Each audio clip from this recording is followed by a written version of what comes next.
Capres nomor urut 3 Ganjar Pranowo memulai hari pertama kampanye di ujung timur Indonesia. Sedangkan Capres nomor urut 1 Anies Baswedan berkampanye di Tanah Merah, Jakarta Utara. Sementara Cawapres nomor urut 2 Gibran Rakabuming Raka lebih memilih bekerja sebagai wali kota Solo.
Kampanye pemilihan presiden 2024 resmi dimulai hari ini.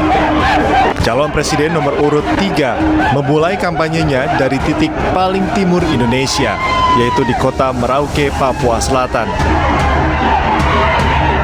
Kedatangan Ganjar Pranowo di Bandar Udara Mopah disambut warga dengan tarian tibe khas suku Asmat. Selama di Merauke, Ganjar mengunjungi beberapa desa, diantaranya Desa Waninggap Nanggo, Distrik Semangga, Merauke, Papua Selatan. Dalam kunjungannya, Ganjar menyoroti hutang pemerintah pada rakyat untuk menyelesaikan akses jalan di Papua.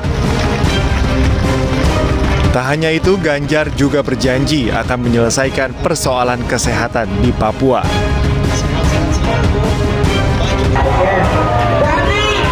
Sementara itu, calon presiden nomor urut 1 Anies Baswedan melakukan kampanye pertamanya di Tanah Merah, Jakarta Utara, Gor Ciracas, dan Gor Laga Pakansari, Kabupaten Bogor. Dengan menggunakan sepeda motor dan ditemani sang istri, kedatangan Anies Baswedan disambut antusias oleh ratusan warga.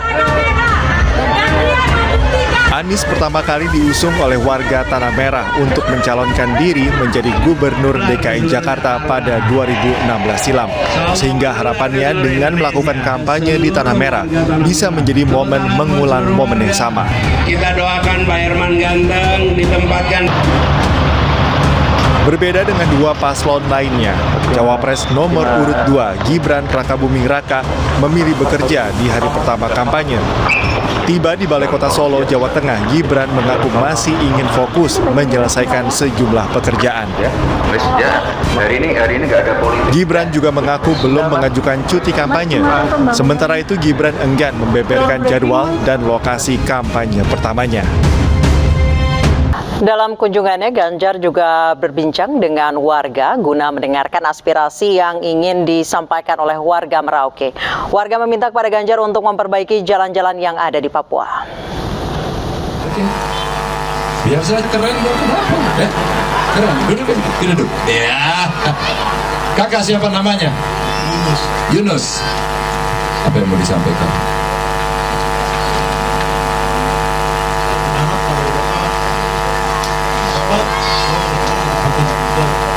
Oh, ini kata kakak Yunus. Kalau Bapak dapat, Bapak kembali ke sini.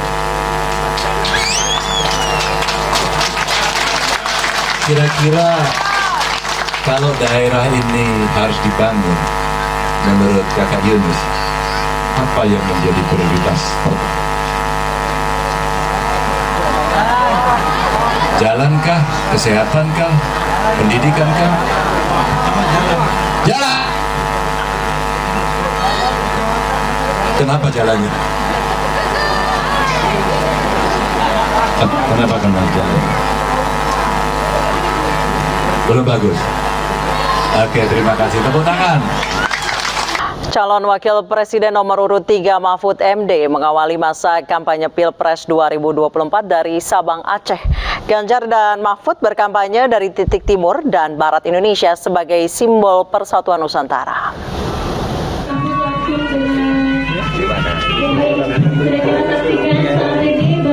Calon Wakil Presiden nomor urut 3 Mahfud MD mengawali masa kampanye Pilpres 2024 di Sabang, Aceh. Kehadiran Mahfud disambut antusias oleh warga desa Jaboy, Kecamatan Sukajaya, Sabang, diiringi upacara adat Pesijek dan tarian sambutan Ranu Lampuan. Mahfud beserta rombongan juga menerima sirih sebagai simbol tanda sambutan tamu agung. Saksikan sambutan Capres Ganjar Pranowo yang berkampanye di Merauke, Papua secara live streaming. Ganjar dan Mahfud berkampanye dari titik timur dan barat Indonesia sebagai simbol persatuan Nusantara. Mahfud juga menjelaskan terkait warna hitam putih dalam logo kampanye yang digunakan paslon Cawapres nomor urut 3 Ganjar Pranowo Mahfud MD. Pokoknya harus hitam putih, jangan abu-abu. Kalau membuat kebijakan itu, ke sana bilang gini, besok bilang gitu, ke sini bilang gini, itu harus hitam putih. Saya mau begini agar Indonesia maju, bersatu, berdaulat, adil dan makmur. Ini hitam putih.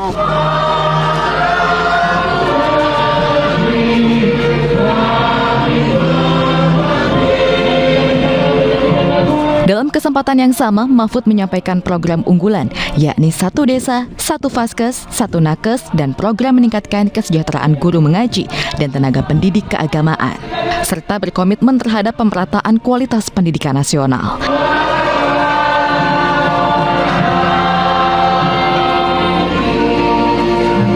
Pasangan Ganjar Mahfud meluncurkan logo baru untuk kampanye Pilpres 2024 dengan tema hitam putih yang bermakna ketegasan. Ganjar Mahfud tidak ingin bersikap abu-abu dalam mengambil keputusan maupun membuat kebijakan.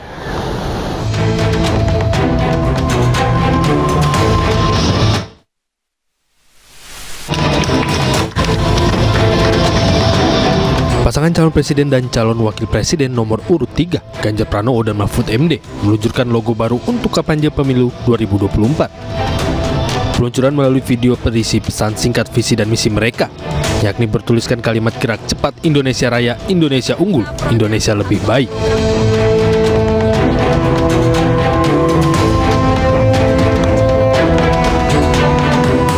Logo dengan warna hitam putih ini bermakna ketegasan agar tidak abu-abu dalam mengambil keputusan maupun membuat kebijakan jika kelak terpilih sebagai pemimpin Indonesia 5 tahun ke depan.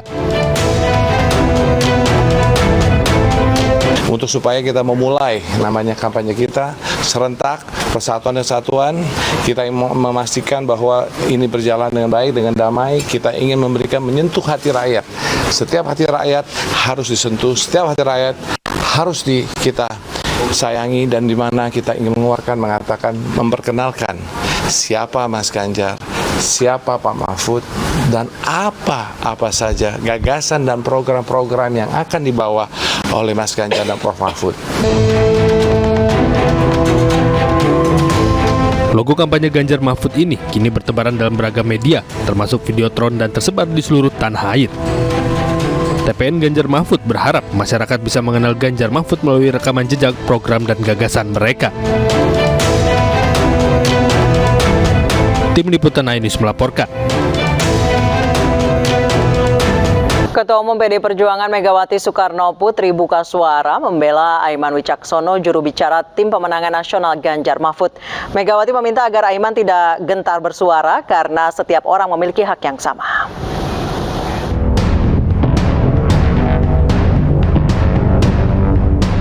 Ketua Umum PDI Perjuangan Megawati Soekarnoputri buka suara membela Aiman Wicaksono, juru bicara tim pemenangan nasional Ganjar Mahfud.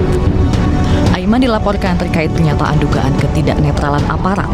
Salah satunya pemasangan kamera pengawas di KPU daerah yang terkoneksi dengan sejumlah Polres di Jawa Timur.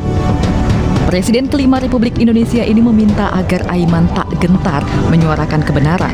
Pasalnya, setiap orang memiliki hak yang sama untuk bersuara di negeri yang demokrasi ini. Kita kan rakyat Indonesia, ya biarin aja, dia juga rakyat Indonesia, polisi juga rakyat Indonesia, yang namanya tentara rakyat Indonesia. Nah, tulis tuh wartawan banyak-banyak dah. Terus aparat juga orang Indonesia, orang mereka yang gaji siapa? Rakyat Indonesia. Benar apa enggak?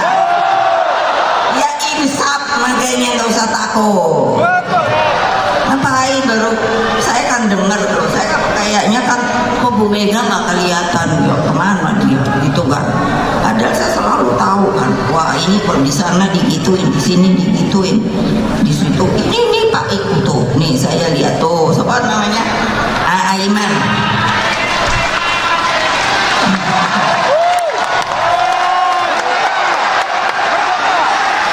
Iya makanya nggak usah takut. Maksud saya, masa orang nggak boleh ngomong, yang boleh ngomong sebelah sana melulu? Kan ya nggak adil dong ya. Makanya saya bilang sama wartawan, sekarang waktunya saya boleh ngomong, dan kalau saya dibully, kamu saya gugat, tahu nggak? Kamu harus nulis memasukkan berita yang sama dan setara dengan yang lainnya. Betul apa tidak? Enak aja. Untung ada Pak Haritanu mau gabung ke kita. Megawati juga meminta kepada seluruh relawan Ganjar Mahfud untuk tidak takut melawan pihak-pihak yang melakukan intimidasi. Namun setiap perlawanan para relawan Ganjar Mahfud harus dilakukan tanpa kekerasan. Dari Jakarta, Tim Liputan iNews melaporkan. Calon Wakil Presiden nomor urut 2 Gibran Raka Buming Raka memilih bekerja di hari pertama kampanye. Wali Kota Solo itu mengaku masih ingin fokus menyelesaikan sejumlah pekerjaan. Tidak seperti paslon lainnya yang sudah mulai berkampanye ke beberapa daerah, Gibran justru masih berkantor di Balai Kota Solo, Jawa Tengah. Gibran bertemu dengan sejumlah tamu dan menjalankan pekerjaannya sebagai Wali Kota Solo.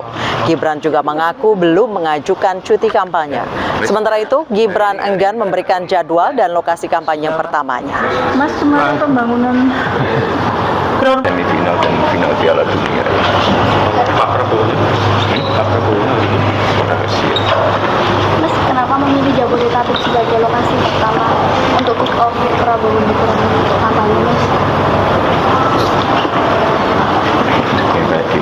Presiden nomor urut 1 Anies Baswedan melakukan kampanye pertamanya di Tanah Merah, Jakarta Utara, Gor Ciracas, dan Gor Laga Pakansari, Ciracas, Kabupaten Bogor. Ratusan warga menyambut kedatangan Anies Baswedan dengan menggunakan spanduk dan bendera bertuliskan Paslon Anies Imin atau Amin.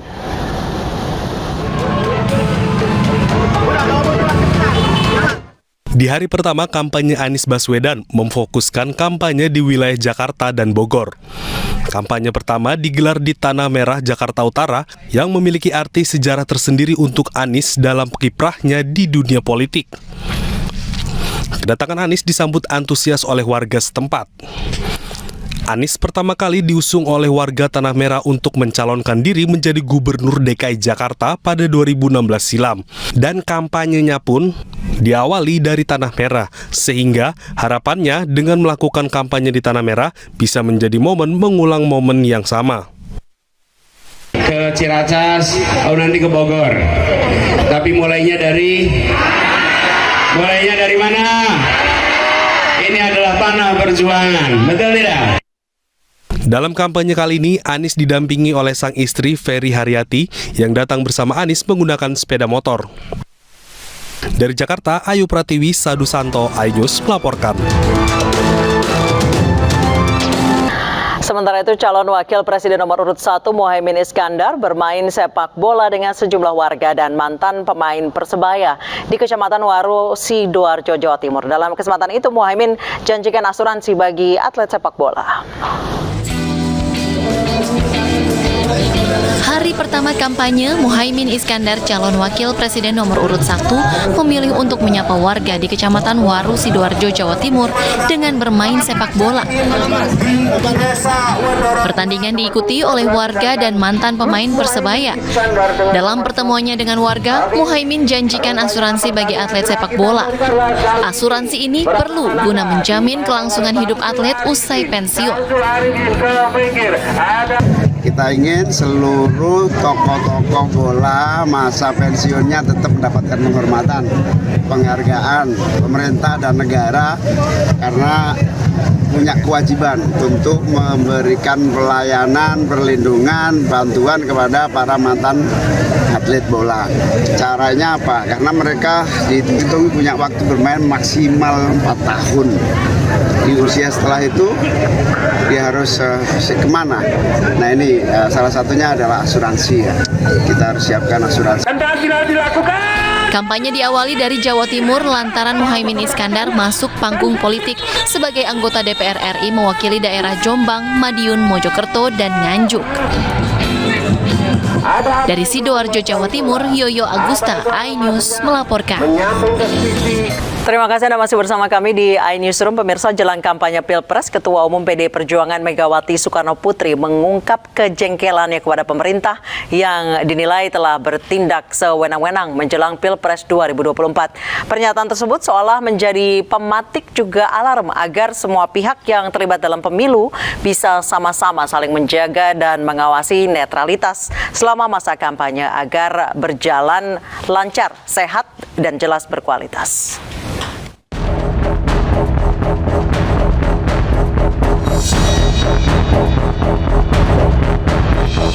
Republik ini penuh dengan pengorbanan, tahu tidak?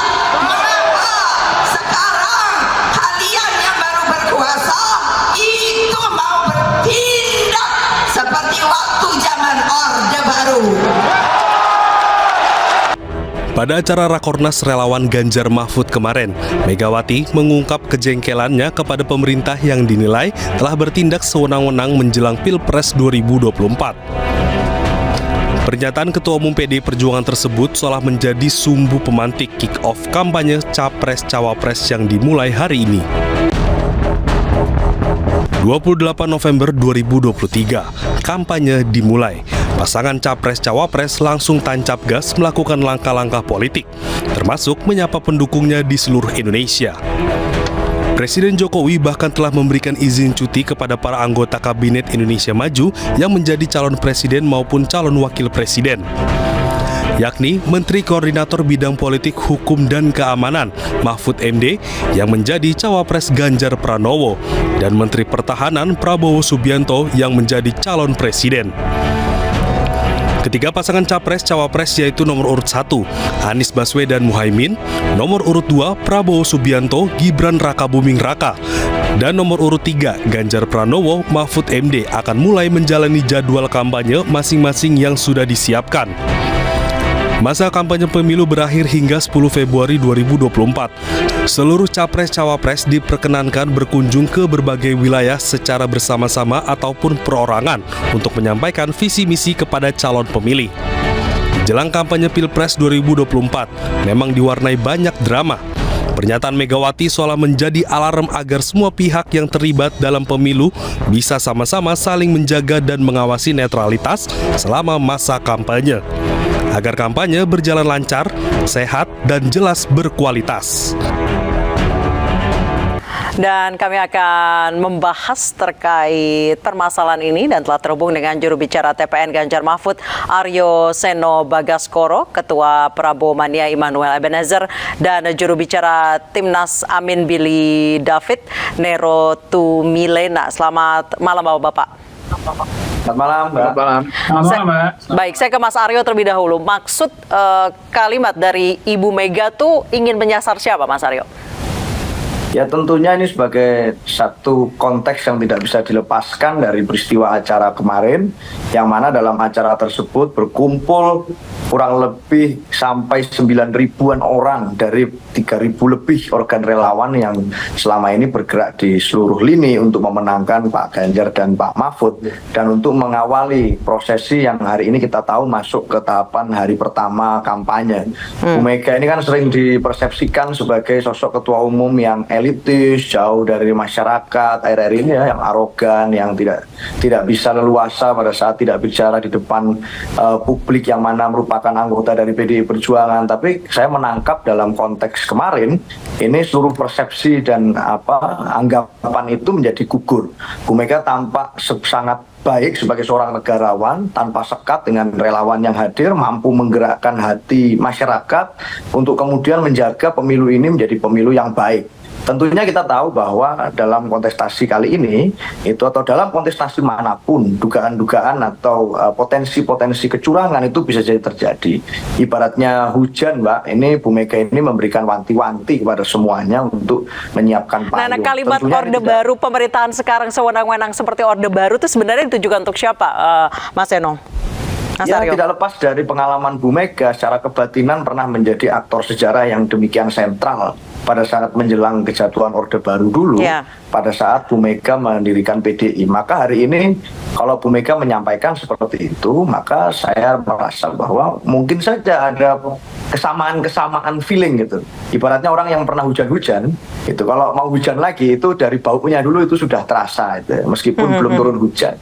Maka Bu Mega mewanti-wanti kepada semua anak bangsa dalam konteks kemarin untuk ya berhati-hati dalam konteks itu, menjaga pemilu ini dengan baik, dan kemudian memberikan semangat kepada seluruh relawan untuk terus bergerak, karena kemenangan pemilu itu dari TPS ke TPS dan itu harus dijaga dengan baik. Saya rasa itu, Mbak. Baik, saya ke Mas Billy. Mas Billy, salah satu ciri-ciri Orde Baru adalah dengan monoloyalitas, yaitu dengan mobilisasi aparat negara ketika pemilu. Apakah itu juga ada dugaan terjadi sekarang? Kalau dugaan, kami melihatnya tentu dari berbagai kejadian terakhir kita bisa melihat dengan clear kecenderungan itu bisa terjadi, tapi kita tidak bertendensi negatif. Kita menghargai segala proses yang ada di masing-masing paslon, baik di Pak Ganjar ataupun dan Pak Prabowo, dan kita tetap mengedepankan bagaimana kampanye itu bisa berjalan dengan bersih, dan setiap paslon juga bisa menjaga komitmen tersebut. Dan saya rasa kesepakatan itu sudah ditegaskan juga melalui berbagai macam tahapan yang sudah dilakukan di KPU, baik dari pengambilan nomor urut atau sampai yang terakhir kemarin untuk kampanye aksi damai yang dilakukan di KPU kemarin. Jadi saya rasa dengan penegasan itu masing-masing paslon punya komitmen yang cukup kuat untuk menegakkan bagaimana pemilu bisa berjalan dengan bersih. Setiap tim pemenangan juga bisa berjalan melalui jalur ataupun ketentuan yang sudah ditetapkan, dan juga harapannya simpatisan dan para kader partai di daerah juga menegakkan hal yang serupa. Baik, saya ke Mas Ebenezer. Mas Ebenezer, dari Anda sendiri merasa tersindir atau tidak? Karena memang cawapresnya anak presiden.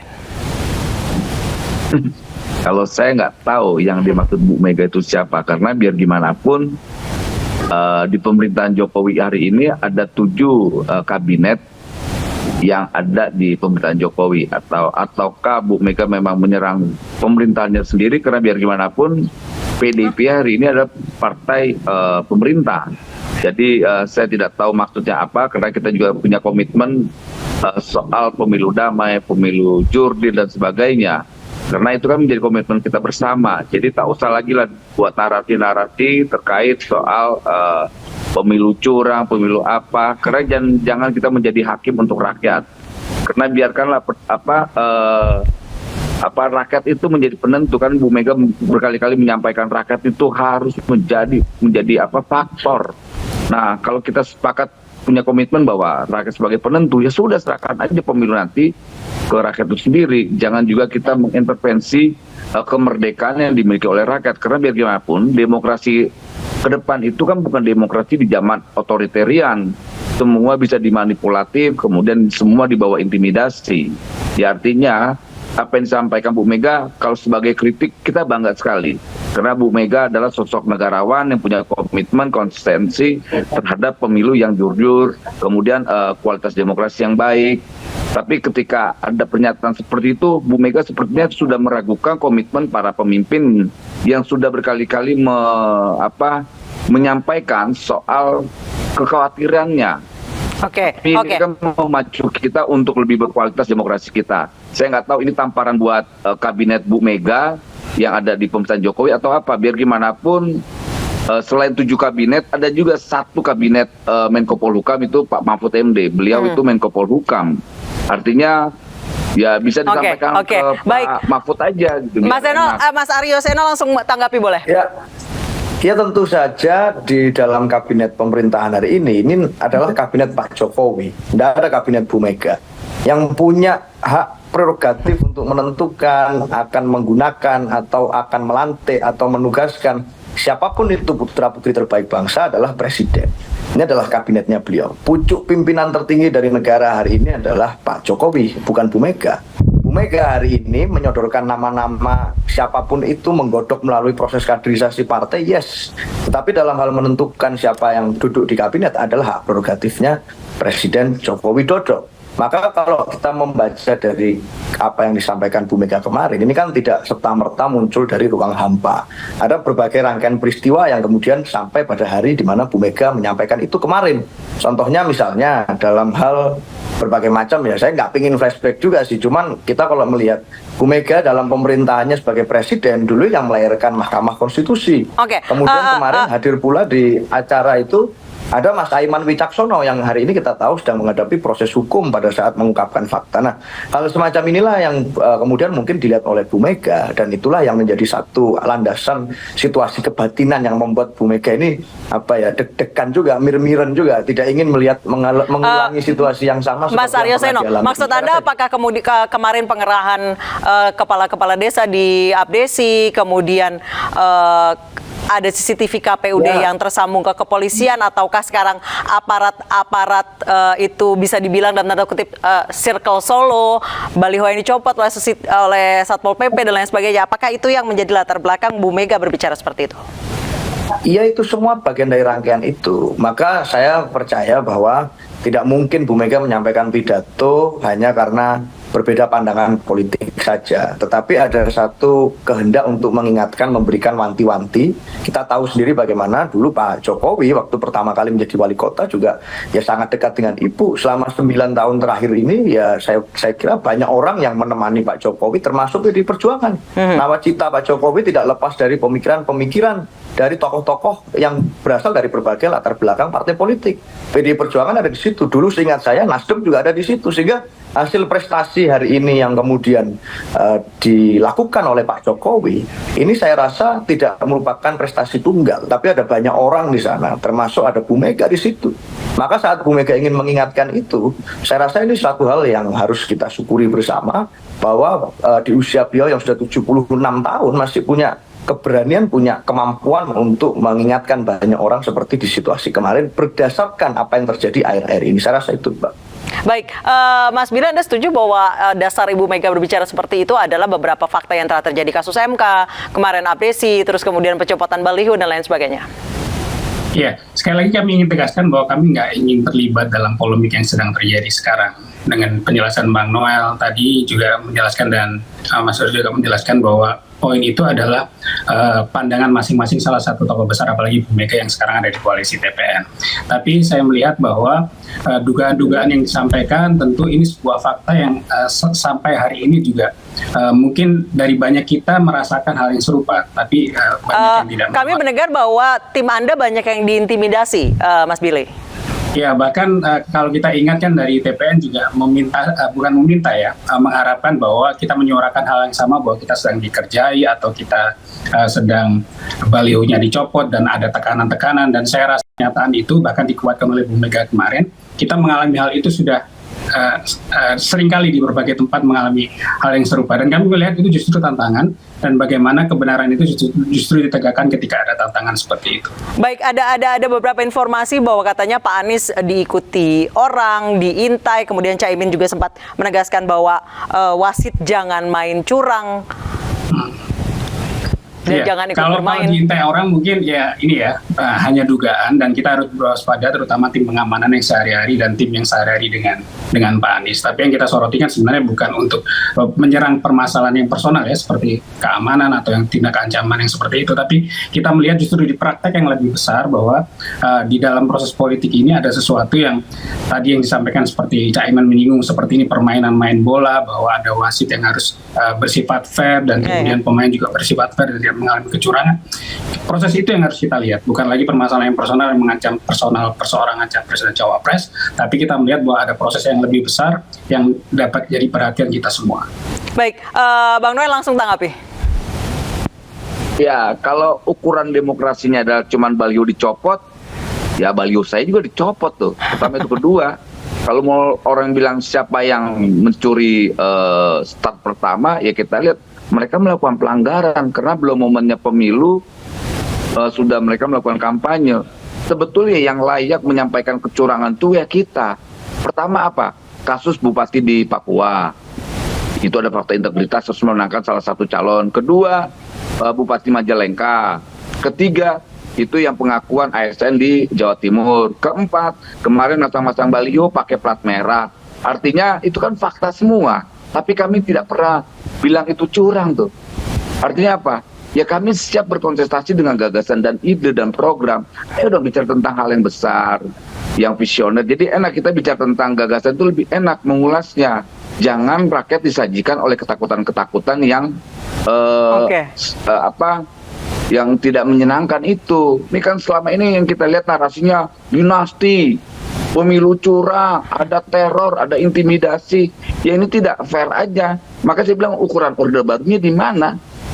Ini tuduhan-tuduhan yang sebetulnya itu hanya merugikan calon yang coba melakukan orkestrasi ini. Akhirnya apa? Daya empati publik itu tidak lagi ke mereka yang mengorkestrasikan ini. Oke. Kita lihat kan trennya berapa? Oke, Bang Noel, we got your point. Kita akan bahas usai jeda, Bang Noel, Mas Aryo, Mas Billy. Kita akan berbincang-bincang lagi usai jeda. Tetap bersama kami di iNewsroom.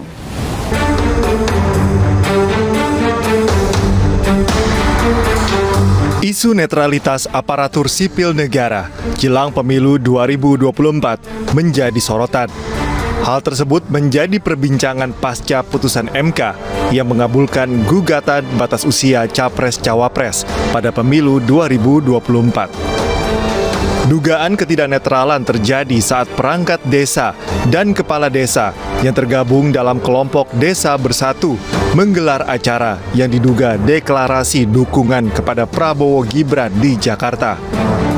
Acara itu pun dihadiri Gibran Rakabuming Raka dan sejumlah elit partai pendukung. Tak hanya itu, isu netralitas pejabat di pemilu 2024 juga mendapat perhatian dari Wakil Presiden RI ke-10 dan ke-12 Yusuf Kala. Menurut JK, pejabat pemerintah yang tidak netral harus mendapat hukuman karena mereka dianggap melanggar sumpah jabatan. Bukan saja hukuman dunia, hukuman akhirat bagi siapa saja yang melaksanakan pemilu ini tidak sebaik-baiknya dan adil-adil. Aturan netralitas aparatur sipil negara tercantum dalam Undang-Undang Nomor 5 Tahun 2014. Pasal 2 menyatakan setiap ASN harus patuh pada asas netralitas dengan tidak berpihak dari segala bentuk pengaruh manapun dan tidak memihak kepada kepentingan tertentu. ASN, TNI, dan Polri diharapkan mampu menjaga netralitas sepanjang gelaran pemilu. Bahkan mereka dilarang menghadiri kegiatan kampanye kecuali bertugas menjaga keamanan. Mereka juga dilarang memasang atribut parpol atau capres-cawapres hingga berfoto bersama peserta pemilu. ASN yang tidak netral bisa terkena sanksi moral hingga sanksi administratif. Isu ketidaknetralan aparatur negara ini mulai mencuat ketika ada pertemuan Abdesi Desa Bersatu. Saya ke Mas Aryo Seno. Mas Aryo Seno, semalam Pak Ganjar mengatakan bahwa ia mendatangi kades-kades yang ke acara tersebut dan katanya mulai diperiksa katanya mereka. Benar demikian? Ya, saya rasa isu netralitas ini akan jadi satu isu yang penting, tidak hanya untuk mahkamah, harusnya ini menjadi satu isu yang penting. Kalau dari TPN Ganjar Mahfud, kita kemarin di acara itu selain menghadirkan pidato ketua umum para parpol pengusung, juga melancarkan hotline aduan untuk kecurangan pemilu yang itu bisa diakses oleh siapapun terkait dengan apapun itu. Tidak pernah ada instruksi dari TPN bagi seluruh kepala daerah siapapun itu untuk memenangkan. Jadi kalau tadi Om Noel bilang tentang PJ Bupati misalnya, itu bukan dari kami. Bisa juga kita melihat, mengecek, silakan diusut saja bagaimana proses itu terjadi, aktornya bagaimana, nanti akan terungkap semua fakta-faktanya. Karena kita percaya bahwa apa yang kita sampaikan ini adalah ya apa yang kita lakukan. Kita percaya bahwa kemenangan itu ada di masyarakat. Kemenangan itu ada di turun ke bawah. Kemenangan itu ada di ujian adu gagasan yang itu sudah dilakukan oleh seluruh pasangan calon. Mas Ganjar, Pak Mahfud rutin melakukan itu ke kampus-kampus, turun ke bawah, ketemu masyarakat dalam berbagai dialog. Kita percaya itu. Maka hari ini pun simbolisasi dari kampanye hari pertama yang dilakukan Pak Ganjar dan Pak Mahfud, yang satu berangkat ke Merauke, yang satu berangkat ke Sabang, Aceh, sebagai satu ungkapan kejelasan bahwa kita ingin agar Indonesia ini dipikirkan semua dan itu harus dilakukan dengan stamina politik yang kuat. Kalau bicara tentang aparat, enggak lah, kita enggak gitu-gitu amat. Saat kita bicara tentang kecurangan, siapapun boleh melaporkan, bahkan hotline aduannya sudah disiapkan oleh TPN Ganjar Mahfud dan di launching kemarin. Saya rasa itu, Bang. Baik, kalau misal Mas Billy sendiri pernah mengalami mungkin pada saat ada intimidasi atau diawasi atau ketidaknetralan aparat? Iya. Kalau atau diskriminasi mungkin? Ya, di tiap kontestasi pasti kita menghadapi isu tentang netralitas, baik itu ASN, TNI ataupun Polri. Tapi kalau kita melihat yang paling update bagaimana mungkin netralitas itu terjadi jika sebuah institusi di mana ASN bekerja di dalamnya itu tetap diperkenankan bekerja atau bahkan tidak perlu mengajukan cuti. Itu kan sebuah hal yang juga perlu kita soroti, bahwa netralitas itu harus dijaga melalui hal yang paling mendasar sekalipun, sehingga aparat yang di bawah di mana institusi... Boleh beri kami contohnya, Mas Billy? Ya, kan kemarin kita sama-sama tahu bahwa Presiden menaikkan sebuah peraturan bahwa semua paslon yang sedang menjabat jabatan publik tidak perlu mengundurkan diri atau tidak perlu cuti untuk mengikuti kontestasi Pilpres. Dan ini kan sebuah hal yang perlu kita soroti dan perlu kita amati betul, bahwa proses ini adalah bagaimana mungkin sebuah institusi di mana ASN bekerja di dalamnya, kemudian paslon yang ada di dalamnya tetap tidak diperkenankan. Itu kan namanya kan sebuah, kalau saya istilahkan sebuah politisasi kekuasaan ya. Jadi status sisi suruh netral tapi tidak perlu cuti. Itu menurut Anda sebuah sesuatu yang berbenturan? Menurut saya begitu. Baik, Bang Noel silakan. Apa pertanyaannya? Tadi soal Presiden meminta netralitas, namun di sisi lain pejabat daerah atau pejabat publik yang ikut kampanye atau ikut Pilpres tidak perlu cuti. Berarti bisa dikerahkan dong ASN. Ya, tinggal direspon dengan cermat aja pernyataan Presiden. Kalau seandainya itu merugikan, ya laporin. Kalau enggak, ya sudah. Gini, percayaan aja lah bahwa demokrasi ke depan itu kita lebih riang gembira. Pertama itu. Kedua, kalau terkait ada kecurangan dan sebagainya, kan PDIP itu kadernya kan Menpan RB, harusnya ditegur Menpannya tuh, menterinya. Jangan coba nyerang-nyerang yang sifatnya insinuasi lah. Itu malah tidak mengedukasi. Masa udah mau menjelang Pilpres begini masih aja narasi-narasi kayak begitu dilontarkan. Menteri Hukumnya orangnya PDIP, Menko Polhukamnya Wapresnya Mas Ganjar. Lalu kurang apa lagi sebetulnya? Ya saya nggak tahu yang ditampar ini siapa, tapi yang jelas TNI Polri udah punya komitmen soal netralitas. Karena biar gimana pun Polri kita itu punya komitmen untuk menjaga demokrasi, TNI kita juga menjaga NKRI. Artinya kita yang mengisi ruang-ruang ini, ya sudahlah, tak usah membuat narasi-narasi yang hanya menyudutkan sebuah institusi yang kita bisa percaya kayak kepolisian dan TNI. Baik, Mas Eno mungkin langsung ditanggapi. Demokrasi kita berkualitas. Mas Aryo mungkin boleh langsung ditanggapi. Tadi ada beberapa kader PDIP yang disebutkan oleh Bang Noel. Ya saya kira sama saja, Pak Prabowo hari ini juga berposisi sebagai Menhan. Artinya di Menteri Pertahanan itu juga punya akses terhadap penyelenggaraan aparat di Indonesia. Ya dibanding dengan PDIP lah, 7 loh, PDIP itu 7. Plus Iya, 1 jadi 8. Artinya Menhannya cuma 1. Kalau bicara tentang potensi kecurangan, itu semuanya punya potensi itu. Tapi kita siap untuk kemudian mengusut itu. Kalau potensinya kecurangan, yang kita khawatirkan itu justru yang menterinya banyak. Om Noel, ada berapa saya menteri? motong 1, 2, 3. Nih lihat Bu Risma, Yasona Lauli, kemudian ada Teten Mas Duki, ada Aswar Anas, kemudian ada siapa lagi? Pramono Anung.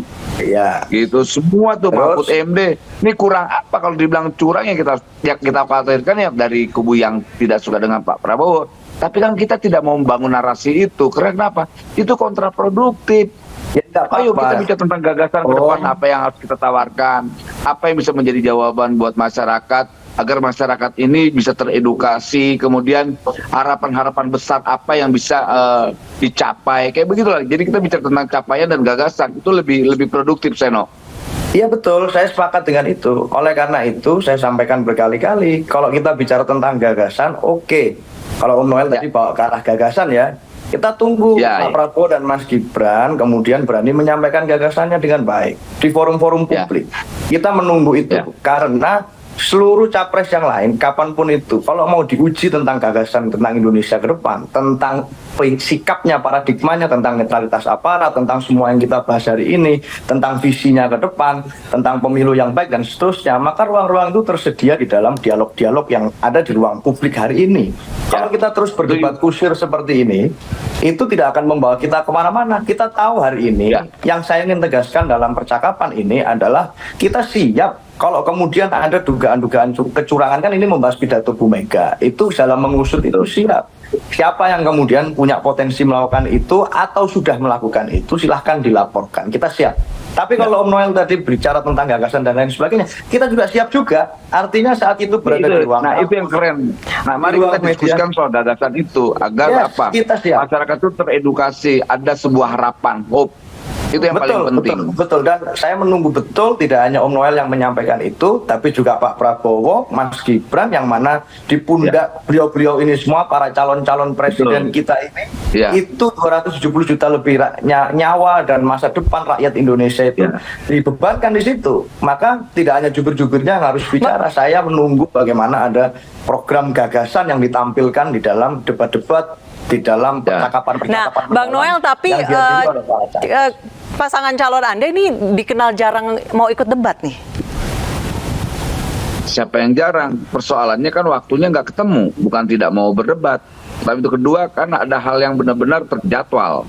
Nggak mungkin gara-gara hal yang kayak begitu, kemudian seakan-akan Mas Gibran dan Pak Prabowo itu anti bicara tentang gagasan depan publik. Enggak. Beliau kan semua sudah teragendakan. Bagaimana mau menyingkirkan agenda-agenda yang sudah ada di atas meja? Kan itu nggak baik juga gitu loh. Bukan tidak mau diulas dalam sebuah diskusi atau debat publik. Lantas apalagi jadwal debat itu kan sudah ada yang ngatur juga KPU gitu loh. Tapi tetap apapun ruang-ruang yang sifatnya debat publik apapun lah namanya itu ya bagus juga. Tapi kan persoalannya kan Mas Gibran dan Pak Prabowo itu sudah punya jadwal yang full. Jangankan untuk bicara tentang debat, kita aja berharap didatengin aja sampai detik ini nggak didatengin. Karena kenapa? Jadwal sangat penuh, Mas Seno. Ya, izin Om Noel, saya rasa tapi agenda di Muhammadiyah kemarin kan satu agenda yang sangat sentral, penting. Bagaimana uji publik itu Muhammadiyah kita tapi gini Mas Seno, itu sudah terjadwal itu kemarin ke Makassar dan itu terkonfirmasi lah dihadiri oleh ratusan ribu masyarakat di Sulawesi Selatan. Artinya bukan menghindar. Jadwalnya memang tidak ketemu. Tidak masalah. Kita tinggal menunggu dalam berbagai kesempatan lain nanti yang pasti akan semakin banyak. Baik, kami ingin melihat itu. Baik, kami terus menunggu adu gagasan ketiga pasangan calon presiden dan calon wakil presiden nanti mungkin di debat capres. Namun kami juga menunggu aksi-aksi para paslon ini di debat-debat terbuka lainnya. Terima kasih Bapak-bapak telah bergabung bersama kami di iNewsroom. Selamat malam. Terima kasih. Pemirsa, Komisi Pemilihan Umum terus mendistribusikan logistik pemilu dari KPU Pusat ke KPU daerah dengan pengawalan ketat polisi. Di Banjarnegara, Jawa Tengah, petugas mendistribusikan 300.000 lebih segel surat suara.